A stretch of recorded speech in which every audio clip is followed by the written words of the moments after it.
Τι πας εσύ να πονάω κι εγώ, οι δυο καρδιές μας ανήλια, μοιάζουμε να είμαστε εμείς.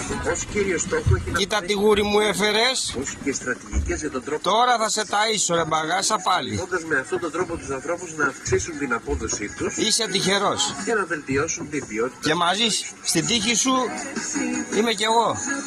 Το άγχος ή το στρες, αν θέλετε, Σ' αγαπώ. είναι η αντίδραση του σώματος σε έναν αγχόγονο παράγοντα, μια περιβαλλοντική κατάσταση,